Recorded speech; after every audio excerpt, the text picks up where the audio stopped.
This series just keeps getting more and more unhinged with every book I read. And when I say unhinged, I mean it in the best way possible.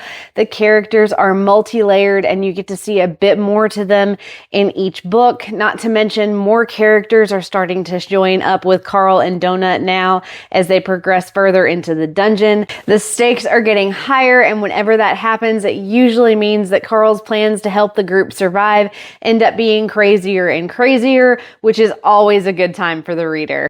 As always, this review will have spoilers since it's pretty impossible to not have them this far into a series. So if you haven't seen my reviews of the previous books in this series, you can catch them here. I'll also put a link to those in the description as well, but I'll also include spoiler tags wherever I can to help you out with those spoilers wherever possible too. The Gate of the Feral Gods opens with Carl and Donut having reached the 5th floor of the dungeon to find themselves in a sealed bubble separated into 4 quadrants: land, sea, air, and subterranean.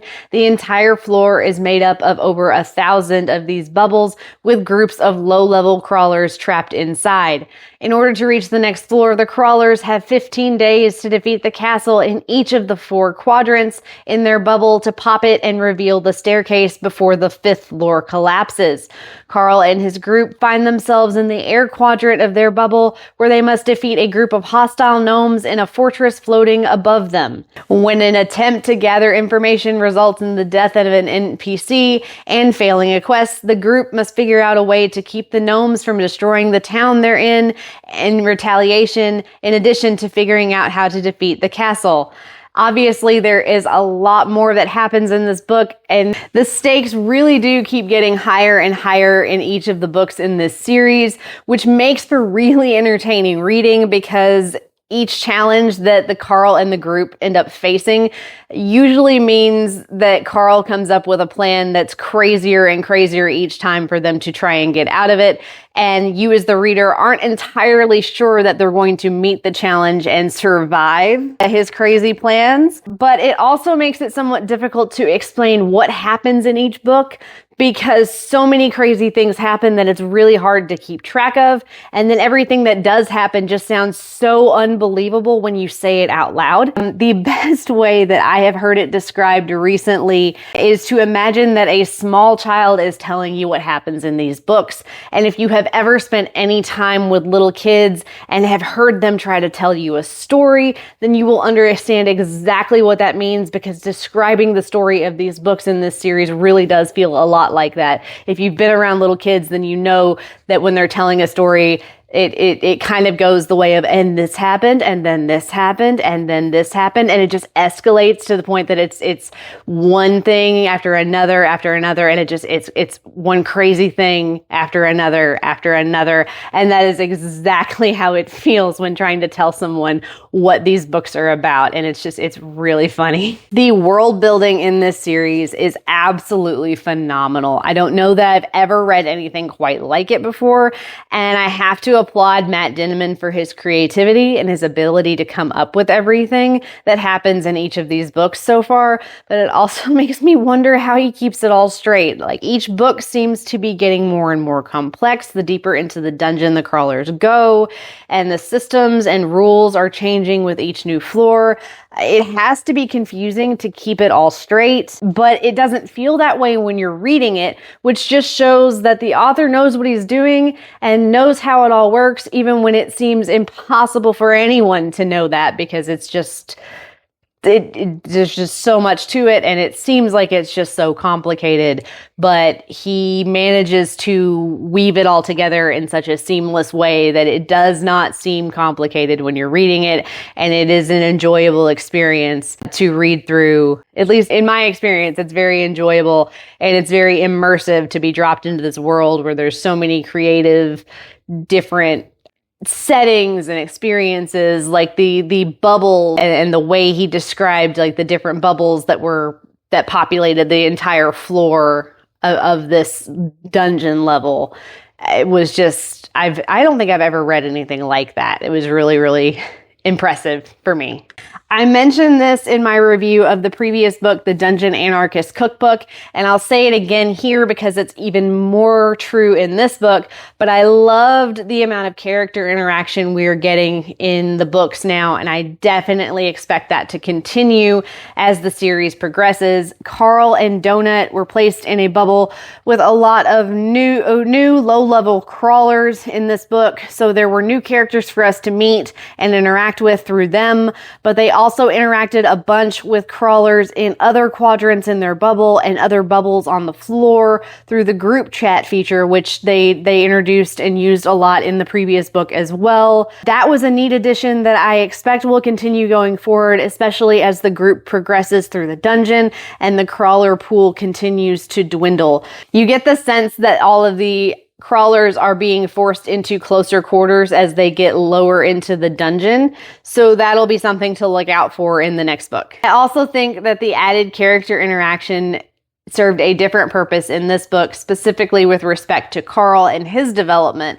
Being able to be around and team up with other crawlers helps him to not feel so isolated while he's trying to make sure he and Donut survive the dungeon, but it also gives him a purpose, something to fight for. He goes through the dungeon with the mantra of "you will not break me," and being able to help his fellow crawlers survive is his way of proving that. There are also a few moments in this book where he chooses to do things that deliberately harm or strike back at the aliens running the dungeon in some way, which is his way of saying, "I will break you." And having others to care about and fight for besides Donut helps to give Carl that strength to keep fighting for that purpose that he's given himself. It just adds another layer to his character that we haven't seen until now. And it kind of, it plays off of the previous book where he was given, he stumbles upon The Dungeon Anarchist Cookbook, which is as I mentioned in my previous review, is a book of notes from previous crawlers that he's been able to use a lot of, tips and tricks that previous crawlers have left for future crawlers to help his fellow crawlers out, but also kind of use things to take a stand against, the aliens who are basically forcing the crawlers into this situation, to this survival situation where they're, in some instances kind of forced to, in a kill or be killed situation with other crawlers. And it forces him to remember who the real enemy is, and he's able to maintain his perspective on who he's actually fighting, and it's not the other crawlers, it's the aliens, and he's able to kind of take some steps to fight back at the real enemy. And I think the character interaction helped as far as he was starting to feel a little isolated when it was just him and Donut rather. And so him being able to team up and help a bunch of the other crawlers in this book really helps kind of give him more purpose. And that was really a really good addition to this book. It was really great to see. And I look forward to seeing that more as I move forward in this series. I mentioned that Carl is beginning to take a bit of a stand and kind of strike out against the aliens that are forcing them all into the dungeon and forcing them to, potentially kill one another. And it is essentially he's doing it to prove to them that they don't control him. And that he's gonna, if he's gonna go out, he's gonna go out on his own terms, and they're not going to break him. But what he ends up doing, what he begins to do in this book, and I won't spoil the how of how he does this, because it is a pretty big plot point that I don't want to ruin the book for anybody who hasn't yet read it. But what he starts to do in this book is he starts to paint a pretty big target on his back that they currently can't do anything about. Like, they can't eliminate him for what he ends up choosing to do and how he chooses to strike at the aliens. But it kind of feels like he's setting the stage where he's not going to get so lucky in the future, where they're not going to be able to, like, their hands are tied currently. But in the future, that won't be the case. And like, he kind of receives some warnings to that effect. Which, if you've read any of the previous books up to this point, you know Carl well enough to know by now that that's not going to stop him. Like, that's just not in his character. He's still going to do what he's going to do. And, you know, whatever the consequences, there's the consequences. And I think it's pretty evident. It was pretty evident in this book that what he's trying to do is go out on his own terms, but also try to shield Donut as much as possible so that she's not punished by association. But this book really helped to dive more into his personality, his character, and like what he values more than the previous books. And I do really look forward to seeing more of that and how that shakes out going forward in the rest of the books in the series, especially. And again, I won't ruin it, but there was the last little bit, that cliffhanger. There were some things revealed that could shape some things quite a bit further. The books in this series always have strange titles to match the craziness that happens on the page, and this one was no exception. The Gate of the Feral Gods ends up being a reference to a literal gate when Carl and company end up finding the pieces of an artifact that, when assembled, form the Gate of the Feral Gods. Carl is able to use this gate to help save himself and his friends, but it comes at the cost of releasing a feral god every time it's used, which is something that they end up having to fight, in addition to also defeating the castle in each of the quadrants to release the bubbles to be able to escape the dungeon level. This was a fun plot device that really helped to showcase the world building in this series, but I'm also pretty sure this won't be the last time that we see this particular artifact come up in the series, which will be exciting to watch out for sure. This was also something that was used to introduce a new character who is actually probably going to become a new favorite of mine as well. We didn't get to see her a lot in this one, but I think she does make a lot more appearances in future books. She got introduced late in this book, and was just a fun and funny and just kind of snarky character that, like I said, I am looking forward to seeing more of her in future books. Overall, I would give The Gate of the Feral Gods by Matt Dinniman 5 out of 5 stars. It was so action-packed and so engaging with all of its character interactions that I didn't want to stop reading. And as usual, that cliffhanger ending has me ready to pick up book 5.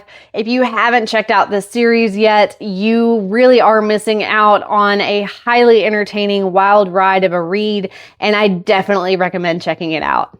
That is all that I have for you guys for my review this week. If you are a Dungeon Crawler Carl fan and you have read The Gate of the Feral Gods, please feel free to share those thoughts in the comments with me. I'm always looking forward to hearing what you guys think, and I can't wait to read those. As far as the rest of the video goes, I finally, after a few weeks, have something finished for you guys. What I have finished this week is Eragon by Christopher Paolini. This is the story of a poor farm boy named Eragon who stumbles upon a dragon egg and is forced to flee his home and everything he knows with the fledgling dragon in order to keep them both safe from the Empire. This is book 1 in the inheritance cycle. This, if you remember from a few weeks back, was a book club pick for this month for me. I enjoyed it just as much the second time as I did reading it the first time, even with so many years in between reads. There was a great intro into a stunning fantasy world that I cannot wait to keep reading the rest of this series. If you'll remember, this came out when I was back when I was in middle school, I think. So it has been quite a while. when I read it. And I never actually completed the series because at the time the series wasn't finished. So I am actually eager to finally finish the series. I do have, you can see behind me, I have the first 4 books in the series. I think he did actually release a 5th book recently, that I don't own, that I am actually eager to be able to finally finish the entire series. And they are doing a live action, TV series adaptation for Disney Plus, that is in development for this as well, that I am looking forward to seeing if it is a faithful adaptation, because I know they did do a movie adaptation of this book back in, I believe, 2006 or so, that just wasn't a great adaptation, which if we're all pretty familiar with book to screen adaptations are typically hit or miss. So I am hopeful that this one that is currently in development will be a bit more faithful than the movie that we got previously. But when I read this one, I did end up giving it 4 stars. And if you are a fantasy fan like I am and you like dragons, I would definitely recommend checking this one out. For those of you interested in finding out what's next on the channel, be sure to be on the lookout for my review of Project Hail Mary by Andy Weir. This is the story of Ryland Grace, a scientist who must regain his memories to save Earth from disaster after he wakes to find he is the sole survivor on a desperate last chance mission to save humanity. This is a sci-fi thriller by the author of The Martian that has been adapted into a movie, which is currently still in theaters. I haven't seen the movie yet, but my hopes are high that it's a good adaptation, since I've read and seen the movie for The Martian, and that one was a faithful adaptation. I really enjoyed this book, and I can't wait to share my thoughts with you guys on this one, so definitely be on the lookout for that one. That is all that I have for you guys today. If you liked anything that you saw in this video and want to see more like it, please feel free to like and subscribe to the channel for more content. Otherwise, I will see you guys next time, and happy reading!